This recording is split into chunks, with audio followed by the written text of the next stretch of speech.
Minsan, naisip ko, gaano ba kabilis makalimot ang isang lalaking nangakong mamahalin ka habang buhay? Ilang buwan mula ngayon, luluhod sa harapan ko si Gabriel. Umiiyak, nagmamakaawa, at sinasabing ako lang daw ang totoong minahal niya, habang ang kumpanya at ang buong pamilya niya ay unti-unting nagkakadurog-durog sa harap ng kanyang mga mata. Babalikan niya ang araw na ito, ang gabi kung saan niya ako itinaboy, at iisipin niya kung paano niya sinira ang sarili niyang buhay. Pero bago niya maranasan ang parusang iyon, kailangan ko munang dumaan sa sarili kong impyerno. Wala kang kwentang asawa, Adriana. Hindi ka man lang nagdala ng swerte sa pamilyang ito. Umalis ka na. Bumagsak ang boses na yon na parang mabigat na bato sa dibdib ko. Nanigas ang buong katawan ko. Gusto kong ibuka ang bibig ko, pero walang lumabas na tinig. Walang luha, pero pakiramdam ko ay may patalim na dahan-dahang humihiwa sa lalamunan ko. Pinagmasdan ko ang mukha ng lalaking pinakasalan ko. Ang mga matang dati ay puno ng pagmamahal tuwing umaga. Ngayon ay puno ng pandidiri at inis. 8 taon. 8 taong pag-aalaga ko sa mga magulang niya, pagpupuyat kapag may sakit sila, pagpapalaki sa pamangkin niya na parang sarili kong anak, at pagtitinda ng kakanin sa kanto tuwing weekend para lang may pandagdag sa gastusin nila. Ibinigay ko ang lahat, itinago ko ang totoo kong pagkatao, ang pagiging tagapagmana ko, para lang maranasan ang isang simpleng pamilya na akala ko ay tunay. Bago pa ako makabawi ng hininga mula sa sakit, bumukas ang pinto ng kwarto. Lumabas si Bianca, ang babaeng itinuring kong kapatid mula pa noong kolehiyo. Nakangiti siya. Suot ang isang magandang pulang bestida na binili gamit ang perang pinaghirapan ko. At sa daliri niya, kumikislap ang diamanting singsing na ibinigay sa akin ni Gabriel noong araw ng aming kasal. Ang singsing na sinabi niyang nawala raw noong 1 linggo. Lalong sumikip ang dibdib ko. Hindi na lang pala ako pinagtaksilan, ginawa pa akong tanga sa sarili kong pamamahay. Lumapit ang biyenan ko mula sa kusina. Hindi siya tumingin sa akin ng may awa o pag-aalala. Hinawakan niya ang braso ni Bianca at ngumiti ng napakatamis, na para bang matagal na niyang hinihintay ang sandaling ito. Binalingan niya ang direksyon ko. Sa isang mabilis at marahas na galaw, itinulak niya ang luma kong maleta palabas ng pinto. Bumagsak ito sa sahig ng balkonahe, nabasa ng ulan. Nagkalat ang ilang paborito kong damit sa putikan. Ano pa ang tinutunganga mo riyan? Nakakahiya sa mga bisita ko. Lumayas ka na sa pamamahay namin. Sigaw ng biyenan ko habang ang mga kamag-anak nilang nakaupo sa sala, mga taong pinagsilbihan ko ng pagkain kanina lang, ay nagbubulungan at nakatingin sa akin na parang isang maruming basahan. Wala ni isa man lang ang nagtanggol sa akin. Hindi nila alam, wala silang kaalam-alam na ang bahay na ipinagmamalaki nila, ang magandang sahig na tinatapakan nila ngayon, ay naipatayo dahil sa lihim kong pagbayad sa bangko. Ginamit ko ang sarili kong pera mula sa isang charity fund para hindi sila mapalayas noong muntik na silang mabaon sa utang.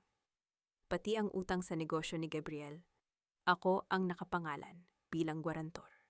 Umatras ako, bawat hakbang ay mabigat, tila may kadenang nakapulupot sa mga paa ko. Ramdam ko ang lamig ng hangin at ang ambon na pumapasok mula sa nakabukas na pinto. Humahampas sa mukha ko. Tiningnan ko si Gabriel. Nakaiwas siya ng tingin, nakayuko pero nakahawak ng mahigpit sa baywang ni Bianca. Iyon ang huling patunay na kailangan ko. Hindi ako lumuhod, hindi ako nagmakaawa kahit na parang pinipiga ang puso ko. Dahan-dahan kong hinubad ang manipis na gintong singsing sa daliri ko.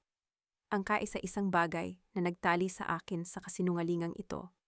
Gamit ang natitirang lakas, inihagis ko ito sa putikan sa labas ng pinto, eksakto sa tabi ng mga nakakalat kong damit. Tiningnan ko sila sa huling pagkakataon, hindi bilang isang talunan, kundi bilang isang taong nagising mula sa isang mahabang bangungot. Tumalikod ako at naglakad palabas sa ilalim ng malakas na ulan. Dala ang isang desisyon na wawasak sa mundong ginagalawan nila. Ang mabangis na kulog mula sa madilim na kalangitan ay tila walang pakialam sa tahimik na paligid at sa nakakapanatag na amoy ng eucalyptus oil sa loob ng maliit at luma na dampa ni Aling Nena. Dito ako dinala ng aking mga nanginginig na paa matapos akong itaboy sa mismong bahay na ipinundar ko. Nakabalot ako sa isang lumang kumot. nakatitig sa malamlam na liwanag ng kandila habang pinagmamasdan ko ang mga patak ng ulan na patuloy na dumudula sa salamin ng bintana. Bawat patak ay tila nagpapaalala sa akin ng mga luhang sinayang ko sa pamilyang iyon.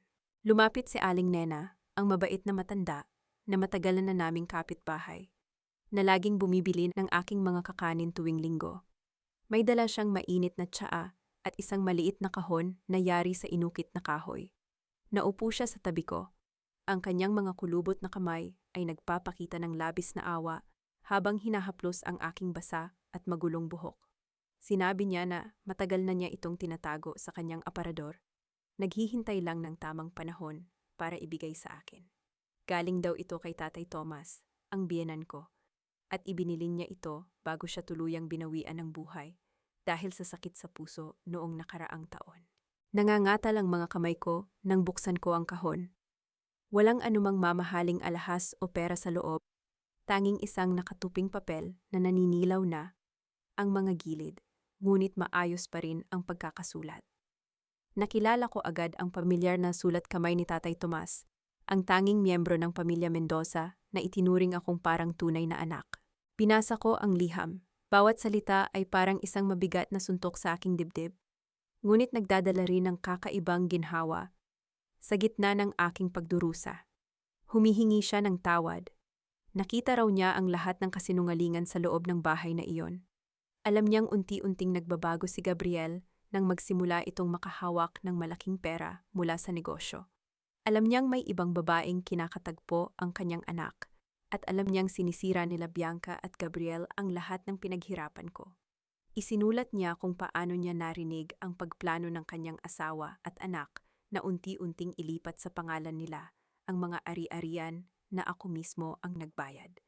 Pero dahil sa kanyang malubhang kalagayan, sa panghihina ng kanyang katawan, at sa takot na tuluyan siyang itakwil at pabayaan ng kanyang sariling asawa, pinili niyang manahimik. Sa huling bahagi ng sulat, ibinilin niya na huwag kong ubusin ang aking buhay sa isang pamilyang hindi kailanman nakita ang tunay kong halaga. Sinabi niyang kung darating ang araw na umalis ako sa bahay na iyon, hindi ako dapat lumuha ng matagal. Dapat akong mabuhay para sa sarili ko at bawiin ang aking dignidad dahil hinding-hindi sila magbabago. Tiniklop ko ang papel at doon na tuluyang bumigay ang aking emosyon. Ibinaon ko ang aking mukha sa lumang unan ni Aling Nena at umiyak nang walang anumang ingay. Ibinuhos ko ang lahat ng bigat na naipon sa aking dibdib. Ang 8 taon ng pagtitiis, ang walang katapusang pagtatraidor ng lalaking inalayan ko ng aking buhay, at ang pagkawasak ng pangarap kong magkaroon ng isang simpleng pamilya na uuwian ko araw-araw. Hindi ko ininda ang lamig ng gabi. Ang tanging nararamdaman ko ay ang unti-unting pagkamatay ng dati kong sarili, ang paglalaho ng isang martir na asawa na handang magtiis para lang sa pag-ibig. Pagkalipas ng ilang oras ng malalim na paghihinagpis, natuyo ang aking mga luha. Unti-unting nawala ang paninikip ng aking dibdib. Nang iangat ko ang aking paningin at tumitig sa apoy ng kandila, wala na ang sakit at pagkalito sa aking mga mata.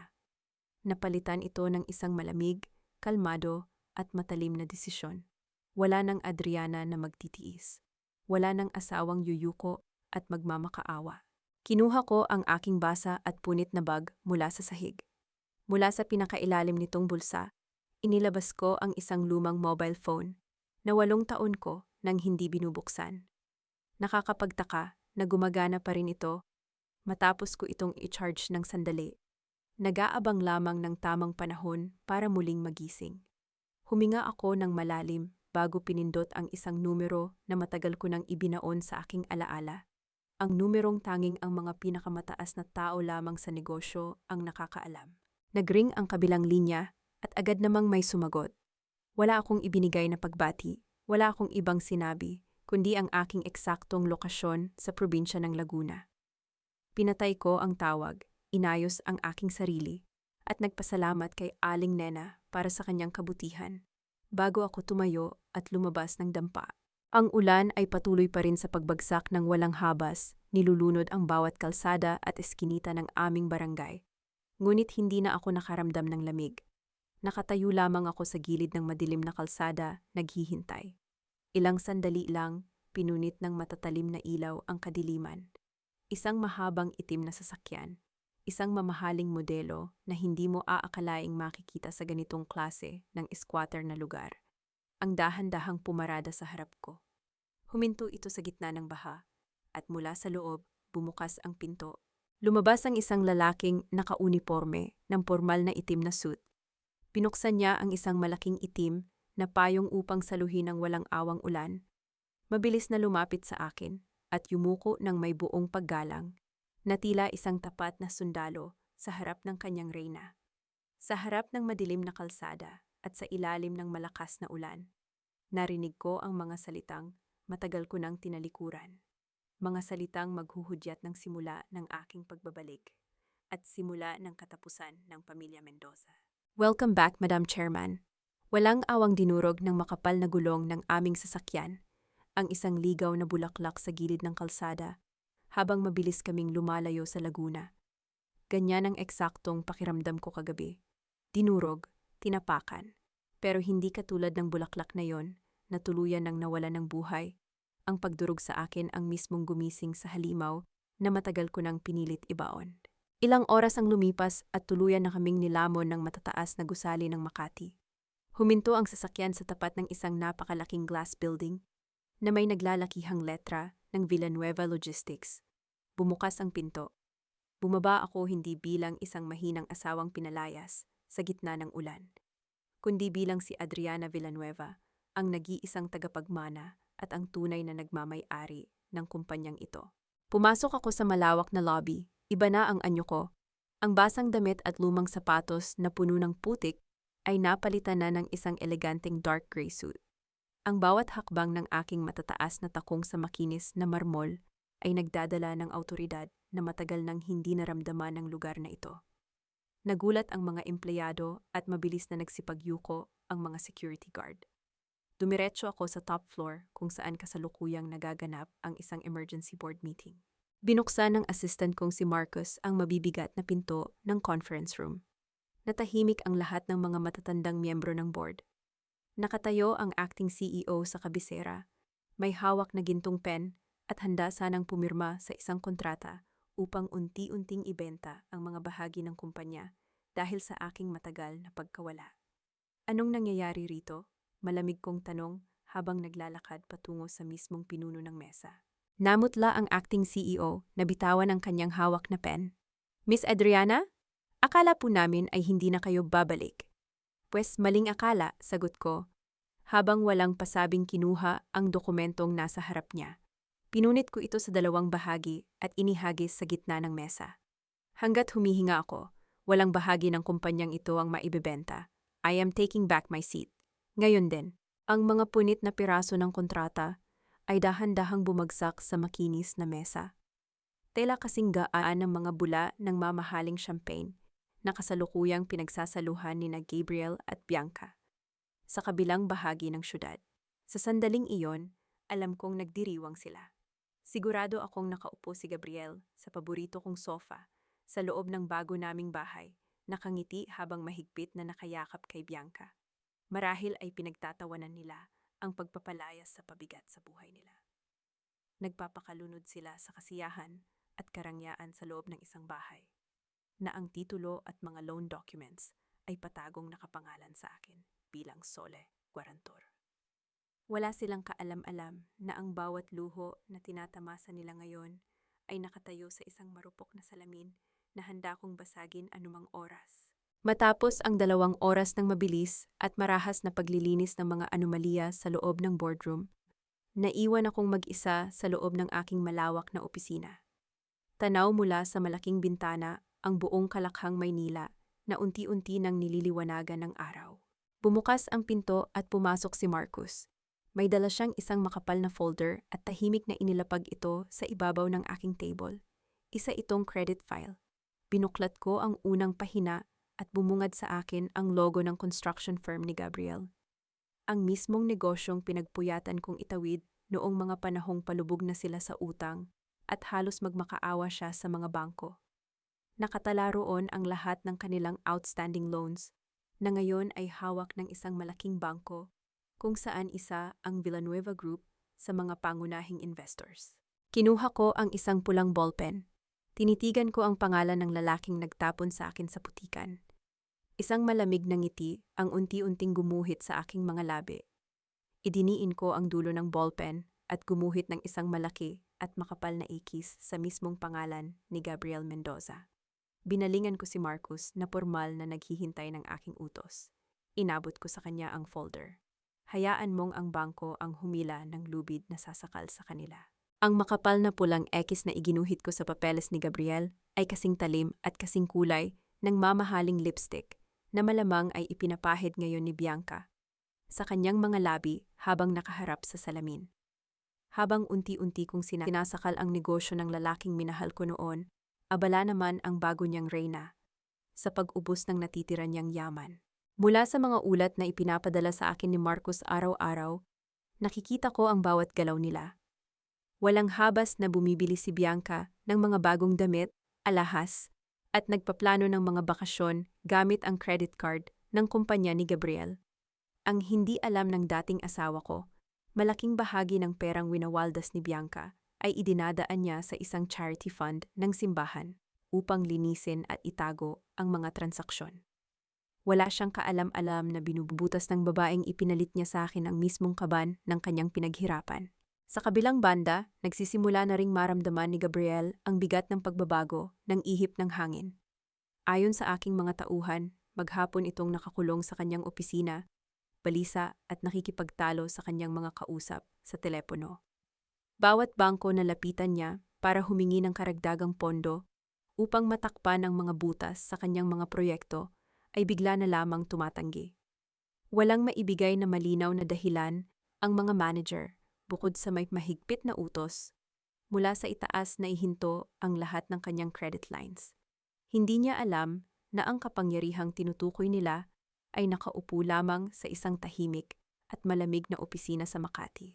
Umiinom ng tsaa habang pinapanood siyang unti-unting malunod. Dagdag pa sa sakit ng ulo ni Gabriel ang pagdating ng kanyang nakababatang kapatid na si Noel. Lubog sa utang si Noel dahil sa matinding sugal. At ngayon ay pinaghahanap na siya ng mga sindikato.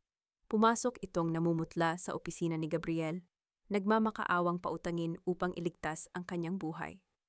Ngunit dahil ginigipit ko na ang pananalapi ng kumpanya, umuwing luhaan at puno ng galit si Noel matapos silang magkasagutan ng matindi.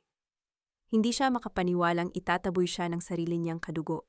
Napakasarap pagmasdan ng mga taong dati ay nagtutulungan upang pabagsakin ako, na ngayon ay nagsisimula ng magkanya-kanya para iligtas ang kanilang mga sariling leeg.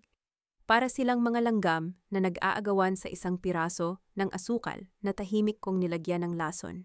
Dahil sa matinding desperasyon na makahanap ng pera, palihim na nagtungo si Noel sa bahay ni na Gabriel kinabukasan habang wala ang dalawa. Pumasok siya sa silid ni Bianca. Nagbabaka sakaling makakita ng mga mamahaling relo o cash na maaari niyang isangla. Hinalungkat niya ang mga drawer at cabinet, hanggang sa mahagip ng kanyang paningin ang isang bago at limitadong edisyon na designer bag na nakatago sa ilalim ng mga damit. Nanginginig ang mga kamay ni Noel nang buksan niya ang bag, umaasang may nakatagong malaking halaga roon. Ngunit sa halip na pera, isang gusot at nakatuping papel ang kanyang nakuha mula sa isang maliit na bulsa nito. Binuklat niya ito at binasa. Isa itong opisyal na resibo mula sa isang sikat at marangyang hotel. Nakapangalan ng resibo sa isang executive suite. Binayaran ng malaking halaga ng cash at nakapangalan kay Bianca Reyes. Ngunit ang nagpatigil sa paghinga ni Noel ay ang nakasulat na pangalan ng kasama nitong guest. Isang kilalang matandang negosyante na napakalayo sa pangalan ng kanyang kuya Gabriel. Ang pagbagsak ng gusot na resibo mula sa nanginginig na mga kamay ni Noel ay kasing tahimik at kasing bigat ng paglapag ng mga lumang dokumento sa ibabaw ng aking mesa. Mga dokumentong matagal nang nakatago sa loob ng malamig na kaha de hierro ng abogado ng pamilya Mendoza, na ngayon ay nasa harap ko na salamat sa mabilis na paggalaw ng aking mga investigador. Inilapag ni Marcus ang huling bahagi ng financial report tungkol sa charity fund ng simbahan na ginagamit ni Bianca upang magwaldas ng pera. habang sinusuri ko ang mga papeles at mga patagong bank transfers. Isang pamilyar at nakakasukang katotohanan ang unti-unting nabuo sa aking harapan. Ang tiyuhin ni Gabriel ang tunay na nagpapatakbo ng malawakang money laundering na ito. Ginamit niya ang kahinaan ni Bianca sa pera upang gawin itong tulay, habang patuloy na ginagawang bulag at tanga si Gabriel, na unti-unti nang ibinabaon sa utang upang tuluyang maagaw ng kanyang sariling tiyuhin ang kumpanya. Ngunit hindi iyon ang nagpatigil sa pag-ikot ng mundo ko habang tinititigan ko ang pangalan ng abogadong nagnotaryo ng mga pekeng papeles at nagtatago ng mga nakaw na yaman ng tiyuhin ni Gabriel. Biglang nanlamig ang buong katawan ko. Atayer Arturo Salazar, ang parehong abogado na humawak sa kaso ng pagkamatay ng aking ina, maraming taon na ang nakalilipas. Ang parehong lalaking buong tapang na tumingin sa aking mga mata at sinabing isang simpleng aksidente sa kalsada ang nangyari at walang anumang foul play na dapat imbestigahan. Naramdaman ko ang matinding paghilab ng aking sikmura. Napatakip ako sa aking bibig. Pinipigilan ang biglaang pagduwal na dulot ng matinding pandidiri. 8 taon. 8 taon akong nakisama, nagluto, nagpakumbaba, at nag-alaga sa isang pamilyang may direktang koneksyon sa mga halimaw na sumira sa sarili kong pamilya. Hindi lamang ito isang simpleng kaso ng panloloko ng isang asawang walang kwenta o panggagamit ng isang kaibigang mukhang pera. Isa itong malalim, madugo at planadong laro ng kasakiman. Nawala ang lahat ng sakit at panghihinayang na naramdaman ko noong gabing palayasin nila ako sa ilalim ng ulan. Ang tanging naiwan sa aking dibdib ay isang nag-aapoy na galit na handang sunugin silang lahat hanggang sa maging abo. Humigpit ang hawak ko sa mga dokumento hanggang sa mamuti ang aking mga buko. Hindi ko na lang pababagsakin ang negosyo ni Gabriel. Dudurugin ko ang buong pagkatao nila. Wala akong ititirang kahit na anong bakas ng pamilya Mendoza sa mundong ito. Kinabukasan, sa isang marangyang opisina sa kabilang bahagi ng lungsod, nakatanggap si Atowe Salazar ng isang maliit at itim na kahon mula sa isang hindi kilalang mensahero. Walang anumang pangalan o address ng pinanggalingan. Nang buksan niya ito, tuluyang nawala ang kulay sa kanyang mukha at nanginginig siyang napasandal sa kanyang upuan. Sa gitna ng itim na pelos, nakapatong ang isang manipis na gintong singsing na nababalot pa ng natuyong putik.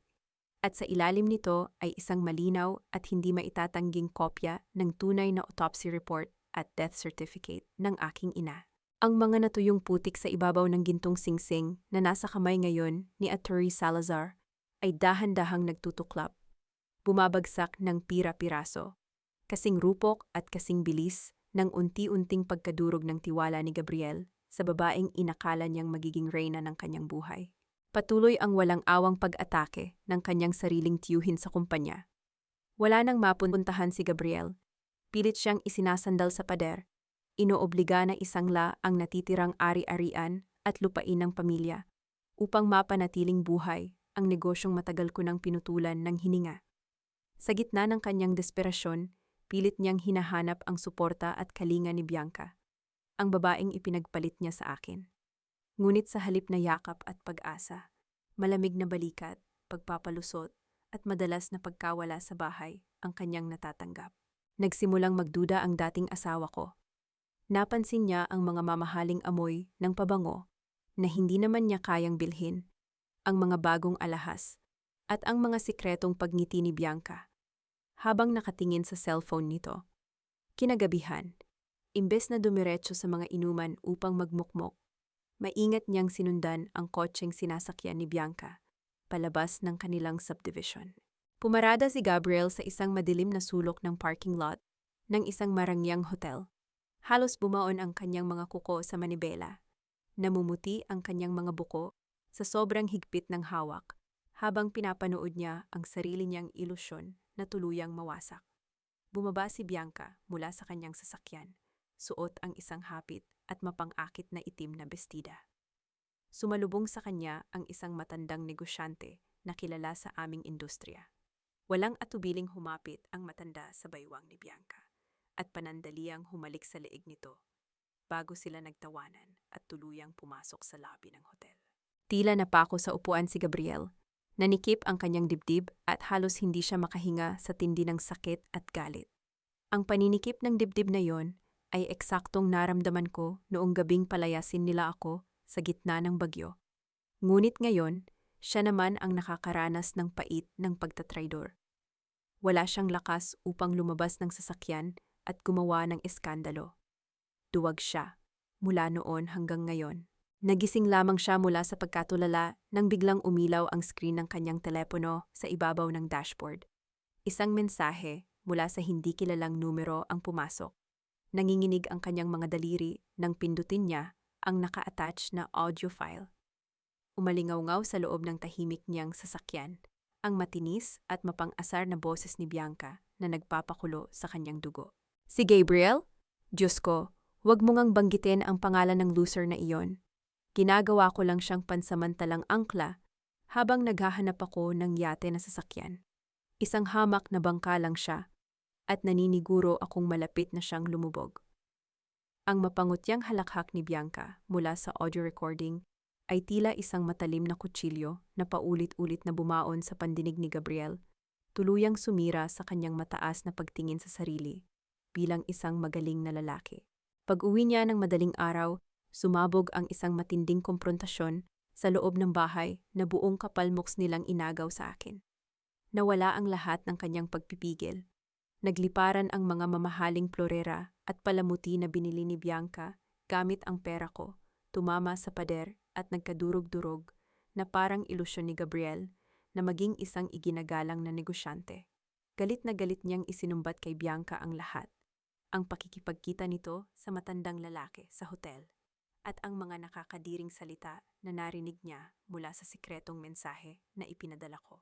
Ngunit imbes na umiyak, magmakaawa o humingi ng tawad, tinaasan lamang siya ng kilay ni Bianca. Walang kahit anong bahid ng pagsisisi sa kanyang mukha nang lumingon siya kay Gabriel. Hindi na siya nag-abala pang magsinungaling dahil alam niyang pigadong-pigado na ang lalaking nasa harap niya. Walang pag-aalinlangan niyang sinimulang ilagay ang kanyang mga mamahaling damit at alahas sa loob ng kanyang maleta. Harap-harapan at walang awang sinabi ni Bianca kay Gabriel na siya ay isang walang kwentang lalaki, na nagmamalaki lamang ngunit ang totoo ay naging pabigat sa buhay ko. At wala na siyang mapapala pa sa isang tulad nito na palubog na sa utang. Tuluyan siyang umalis at lumabas ng pinto. Iniwan si Gabriel na nakaluhod sa sahig habang tumutulo ang dugo mula sa kanyang kamay na nahiwa ng mga basag na palamuti. Huli na nang maramdaman niya ang pait ng kanyang desisyon, ang pagtapon sa isang tunay na brilyante para lamang pulutin ang isang marupok na salamin na ngayon ay unti-unting pumapatay sa kanya. Kasabay ng tuluyang pagkawasak ng kanyang relasyon, walang awang ginibari ng tadhana ang kanyang negosyo sa mga oras ding iyon. Pinasok ng mga armadong tauhan ng sindikato ang opisina ni Gabriel upang marahas na maningil sa milyon-milyong utang ni Noel sa sugal. Pinaghahampas nila ang mga mamahaling computer, binaliktad ang mga lamesa, at itinaboy ang mga natitirang empleyado na walang magawa kundi tumakbo palayo sa takot dahil walang dumating na amo para ipagtanggol sila. Sa gitna ng tahimik at magulong sala, naiwang mag-isa si Gabriel. Biglang may kumatok sa pintuan mula sa labas. May umusbong na maliit na pag-asa sa kanyang dibdib. Nagbabaka sakaling nagbago ang isip ni Bianca at bumalik ito para damayan siya. Ngunit nang dahan-dahan niyang buksan ang pinto, hindi ang kanyang kabit ang nakita niya. Dalawang kinatawan ng bangko na may kasamang mga pulis ang sumalubong sa kanyang pagmumukha. Hawak nila ang isang malaking papel na may selyo ng korte. At walang atubili nila itong idinikit sa mismong pintuan, na minsan ay isinara nila sa akin. Ginoong Mendoza, kailangan nyo nang lisanin ang bahay na ito ngayon din. Ang buong ari-ariang ito ay pormal ng kinumpiska ng inyong bagong pinagkakautangan. Ang malamig na hangin ay walang awang nagpapasayaw sa abisong nakadikit sa pintuan ng bahay, tila isang malupit na hatol ng kamatayan na nakasabit sa ibabaw ng pamilya Mendoza. Habang nakatayo si Gabriel sa labas ng sarili niyang bahay, bitbit ang isang lumang bag na naglalaman ng iilang piraso ng damit. Patuloy naman sa pagtakbo ang mga daga sa ibang dako ng lungsod. Sa loob ng isang pribadong bangko, pawis na pawis si Bianca habang pilit inuutusan ang teller na bilisan ang proseso. Kasama niya si Attorney Salazar, balisa at palingalinga. Handa na sanang ilipat ang lahat ng nakaw na yaman mula sa charity fund patungo sa isang offshore account upang tuluyang tumakas sa bansa. Ngunit tulad ng nakasulat sa aking plano, bago pa man nila makuha ang pera, hinarang ng system ang lahat ng kanilang transaksyon. Nanginginig ang buong katawan ni Bianca nang sabihin ng teller na naka-freeze ang lahat ng kanilang accounts dahil sa isang malawakang investigasyon. Hindi pa sila nakakabawi sa matinding gulat nang biglang pumasok ang mga armadong pulis sa loob ng bangko. Kasabay nito, sa kabilang bahagi ng lungsod, puwersahang pinasok ng mga otoridad ang malaking opisina ng tiyuhin ni Gabriel upang kumpiskahin ang lahat ng peking dokumento. Walang kawala ang mga halimaw na sumira sa buhay ko. Sa kabilang banda, walang kaalam-alam si Gabriel sa sunod-sunod na pagbagsak ng kanyang mga kasabwat. Walang ibang matakbuhan, ginamit niya ang huling patak ng kanyang dignidad. Nagpasya siyang magtungo sa kumpanya ng mahiwagang bilyonaryo na nakabili ng lahat ng kanyang mga utang, umaasang maaari pa siyang magmakaawa para sa isang huling palugit. Pumasok siya sa napakalaki at nagliliwanag na lobby ng aking gusali. Ibang-iba ang hitsura niya ron kaysa sa mayabang na lalaking nagtapon sa akin sa putikan. Lukot ang kanyang damit, nangingitim ang paligid ng mga mata, at nakayuko habang naglalakad. Pilit iniiwasan ang mapanuring tingin ng mga security guard at matataas na empleyado. Tahimik siyang inalalayan ng aking assistant na si Marcos patungo sa private elevator na diretsyong aakyat sa pinakamataas na palapag. Bumukas ang mabigat na pinto ng aking opisina. Pumasok si Gabriel, nanginginig ang mga tuhod at nakagapos ang mga kamay sa sariling kaba. Nakatalikod ako, pinagmamasdan ang tahimik na lungsod mula sa aking glass window. Naramdaman ko ang kanyang paghinto sa gitna ng silid. Dahan-dahan kong inikot ang aking malaking leather chair upang harapin siya. Unti-unting umangat ang kanyang paningin mula sa sahig patungo sa aking sapatos, paakyat sa aking mamahaling suit, hanggang sa magtagpo ang aming mga mata. Nakita ko kung paano tuluyang nawala ang natitirang kulay sa kanyang mukha. Halos umurong ang kanyang dila at tumigil ang kanyang paghinga, tila nakakita ng isang multong nagbalik mula sa impyerno para maningil ng utang na dugo. Sumandal ako sa aking upuan, tinitigan siya ng may matinding lamig, at ibinigay ang ngiting matagal ko nang inihanda. Matagal-tagal din tayong hindi nagkita, Gabriel.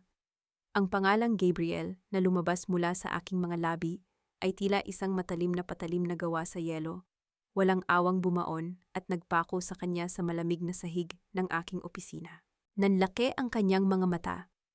Nanginginig ang kanyang mga labi, ngunit walang lumalabas na boses. Tila isang isdang nawala ng tubig. Ilang beses siyang lumunok bago niya tuluyang nabigkas ang aking pangalan. Mababakas sa kanyang mukha ang matinding takot at kalituhan. Hindi makapaniwala na ang babaeng itinaboy niya sa putikan. Ang siya palang may hawak ng itak na puputol sa kanyang leeg. Hindi ko siya binigyan ng pagkakataong magsalita o mag-isip ng anumang palusot. Isang tipid na senyas lamang ang ibinigay ko kay Marcos, at agad nitong binuhay ang malaking flat-screen TV sa dingding ng kwarto. Sumambulat sa buong opisina ang live breaking news. Sa kaliwang bahagi ng screen, malinaw na nakikita si Bianca, umiiyak at nagwawala habang sa pilitang pinuposas ng mga pulis sa labas ng bangko. Sirang-sira ang kanyang mamahaling damit, kalat-kalat ang makeup sa mukha, habang walang habas na kumikislap ang mga kamera ng mga reporter sa kanyang paligid. Sa kabilang bahagi naman ng screen, nakayuko at itinatago ng kanyang tiyuhin ang mukha nito, habang isinasakay sa mobile ng pulisya. Matapos salakayin ng opisina nito, dahil sa patong-patong na kaso ng fraud at money laundering. Nakita ko kung paano nanghina ang mga tuhod ni Gabriel. Tuluyan siyang bumagsak sa sahig, pawis na pawis, at hindi mapigilan ang matinding panginginig ng buong katawan. Wala siyang magawa kundi panuorin ang mismong pagguho ng kanyang ilusyon. Inilatag ko sa harapan niya ang makapal na folder na naglalaman ng lahat ng ebidensya ng pandarambong ng kanyang tiyuhin. Ang mga nakaw na pera ni Bianca at ang katibayan ng bilyon-bilyong utang na unti-unting lulunod sa kanya. Bago pa man siya makabawi mula sa pagkabigla, bumukas muli ang mabibigat na pinto ng opisina. Pumasok ang dalawang gwardya, hila-hila ang dalawang pamilyar na bulto na pilit sumunod kay Gabriel patungo rito upang magmakaawa sa inaakala nilang bilyonaryong sasalba sa kanilang pamilya. Puno ng pasa at dugo ang mukha ni Noel dahil sa pambubugbog ng sindikato, habang ang dati palaban at mapagmataas na biyenan ko ay mukha na ngayong pulubi sa gulo ng kanyang buhok at dumi ng kanyang damit. Natigilan ng matanda nang magtama ang aming paningin. Sandali siyang naguluhan, ngunit nang makita niya akong nakaupo sa silya ng nagmamay-ari ng buong kumpanya, unti-unting pumasok sa kanyang utak ang mapait na katotohanan. Ang dating asawa ng kanyang anak, ang babaeng itinuring niyang basahan at pinalayas sa ilalim ng bagyo, ang siya palang Diyos na may hawak ng kanilang buhay at kamatayan. Humagulgol ang matanda. Walang alinlangan siyang gumapang sa makinis na marmol na sahig ng aking opisina. Isinasantabi ang natitirang kapalaluan. Inabot niya ang laylayan ng aking pantalon. Umiiyak ng malakas, nagmamakaawa, at tinatawag akong anak na parang hindi niya ako itinaboy, na parang isang hayop. Tumayo ako at umatras ng isang hakbang. Iniiwasan ang marumi niyang paghawak, habang tinititigan ko siya gamit ang mga matang wala ni isang patak ng awa. Ang pag-atras kong iyon, ang simpleng pag-iwas ko sa maduming kamay ng aking biyenan, ay lumikha ng isang malawak at hindi nakikitang distansya sa pagitan namin.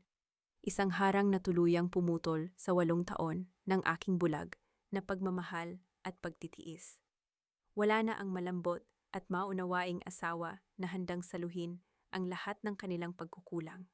Ang nakatayo na lamang sa harapan nila ngayon ay isang pader ng yelo na kailanman ay hindi na nila matitibag. Gumapang papalapit sa akin si Gabriel. Ang kanyang mukha ay basang-basa ng luha at pawis. Ang kanyang mga mata ay nagmamakaawa. Naghahanap ng kahit na anong bakas ng pagmamahal na minsan kong ibinigay sa kanya. Hinawakan niya ang dulo ng aking sapatos. Humagulgol ng napakalakas na tila pinipunit ang kanyang lalamunan. Nagsimula siyang magsalita, pautal-utal at puno ng pagsisisi. Sinasabing ako lang daw ang tunay niyang minahal.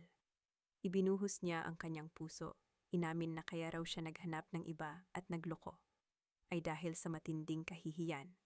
Pakiramdam daw niya ay isa siyang walang kwentang lalaki, dahil palagi siyang nakasandal sa aking tulong. Na ang kanyang kaakuhan ay unti-unting nadudurog sa tuwing nalalaman niyang pera ko ang bumubuhay sa negosyo at pamilya niya. Tinitigan ko siya mula ulo hanggang paa, walang galit, walang sakit, kundi purong pandidiri. Binuka ko ang aking mga labi at binitiwan ang mga salitang tatapos sa kanyang ilusyon. Huwag mong gamitin ang kahirapan para takpan ang iyong kawalang hiyaan, Gabriel. Hindi ka nagtaksil dahil mahirap ka. Nagtaksil ka dahil nakalimutan mo kung paano tumanaw ng utang na loob. Natigilan siya, tila sinampal ng matinding katotohanan na matagal na niyang pinagtatakpan. Umiling ako ng dahan-dahan habang tinititigan ang kanyang kaawa-awang kalagayan. Binihisan kita, binigyan ng bahay, iniligtas ang kumpanya mo, at minahal ang pamilya mo na parang sarili kong dugo. Pero ano ang iginanti ninyo? Ipinagpalit mo ako sa isang babaeng ginawa ka lang tulay para magnakaw at sirain ang sarili mong pamilya. Ginusto mong maging isang hari, kaya kumuha ka ng isang babaeng kaya kang purihin sa iyong mga kasinungalingan, habang tahimik kitang binubuhay sa likod ng mga kurtina. At noong akala mo ay nasa itaas ka na, itinapon ninyo ako sa kalye sa gitna ng bagyo na parang isang basurang walang halaga. Ngayon, humaharap ka sa akin at nagmamakaawa gamit ang salitang pag-ibig. Wala kang alam sa pag-ibig, Gabriel. Ang tanging mahal mo ay ang sarili mong kaakuhan. Napahagulhol siya ng mas malakas.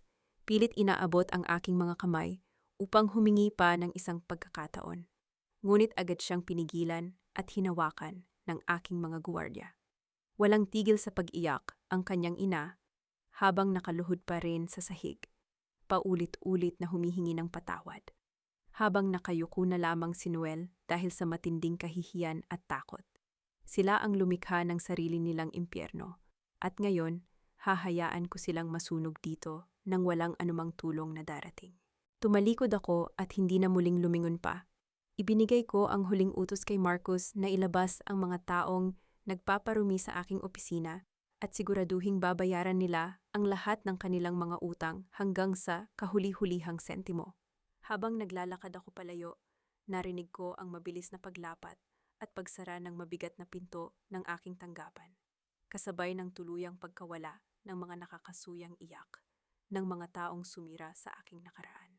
Naglakad ako patungo sa mahabang pasilyo na naliliwanagan ng mainit na sikat ng araw mula sa malalaking bintana.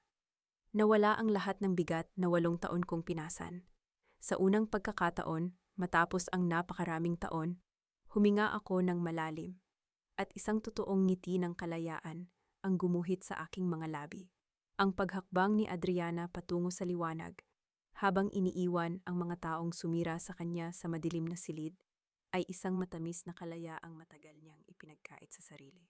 Mga mahal kong tagapakinig ng kwentong puso, mga kapwa ko kababaihan at ilaw ng tahanan, narito na naman tayo sa pagtatapos ng isang napakabigat na paglalakbay. Maraming salamat sa inyong matiyagang pagsama, mula simula hanggang sa huling hininga ng kwentong ito. Habang isinusulat ko ang mga eksena, hindi ko maiwasang mapaluha at mapaisip doon sa bahaging itinapon ni Adriana ang kanyang singsing sa putikan sa ilalim ng malakas na ulan. Pakiramdam ko ay nandoon ako sa tabi niya. Nararamdaman ang paninikip ng dibdib ng isang asawang nagbigay ng lahat pero itinuring na lamang na isang basurahan. Hindi ko sinasabing nangyari ito ng eksakto sa isang kakilala ko, ngunit bilang nagkukwento sa inyo, damang-dama ko ang bigat ng bawat sakripisyong binaliwala. May isang mahalagang aral na tumatak sa akin mula sa naging buhay ni Adriana. Isang bagay na sana ay madala rin ninyo. Minsan, sa kagustuhan nating mapabuti ang ating asawa at ang kanyang pamilya, ibinibigay natin pati ang huling sentimo at isinusuko ang mismong pinansyal na proteksyon natin. Ang singsing na itinapon sa putikan ay isang malinaw na paalala. Gaano man kakinang ang ginto ng iyong puso at ang iyong mga sakripisyo. Kapag ibinigay mo ito sa mga taong sanay sa putikan ng kasakiman at inggit, hindi nila makikita ang halaga nito, bababuyin lamang nila ito. Kaya naman, laging panatilihin ang inyong kalayaan pagdating sa pera at ari-arian. Huwag na huwag ninyong isusuko ang inyong sariling kabuhayan sa ngalan ng tiwala sa asawa. Sa oras ng matinding bagyo at pagtatraidor, ang tanging mag-aahon sa inyo ay ang inyong sariling kakayahan at ang perang hindi nila kailanman kayang pakialaman. Nakakagigil ang naging katwiran ni Gabriel sa huli, hindi ba? Ang sabihing nagloko siya dahil naiinsulto ang kanyang pagkalalaki sa tuwing nakikinabang siya sa pera ng kanyang asawa. Ngayon, gusto kong marinig ang nasa isip ninyo. Kung kayo ang nasa posisyon ni Adriana, sa oras na lumuhod ang inyong asawa at umiyak ng dugo sa harapan ninyo, may puwang pa ba sa puso ninyo ang pagpapatawad? O isasara ninyo rin ba ang pinto ng walang lilingon tulad ng ginawa niya? Saan ba kayo nakikinig ngayon habang pinapatugtog ito? Baka kayo ay nagpapahinga pagkatapos, maglaba, o nasa biyahe pauwi galing sa trabaho. Mag-iwan naman kayo ng komento sa ibaba, ibahagi ninyo ang inyong mga karanasan dahil narito ako at ang marami pang iba para makinig at umunawa. At kung nagustuhan ninyo ang kwentong ito, huwag kalimutang i-like at i-share ang ating video para mas dumami pa ang ating masamahan sa susunod. Hangad ko ang inyong kapayapaan at naway maging matapang kayong mabuhay ng may dignidad, pumipili lagi sa tama at sa sarili ninyong kaligayahan. Pamagat ng kwento, ang gintong singsing sa putika ng kasakiman. Ang kwentong ito ay isinulat na kinuha mula sa inspirasyon ng mga totoong karanasan sa buhay. Iniaalay sa lahat ng mga nakaranas at patuloy na nakakaranas ng ganitong sitwasyon. Paalala: ang lahat ng tauhan at pangyayari sa kwentong ito ay piksyon lamang at hindi sinadya upang manira o umatake ng sinuman. Ang kwentong ito ay nilikha para sa layuning magbigay aliw at maghatid ng positibong mensahe.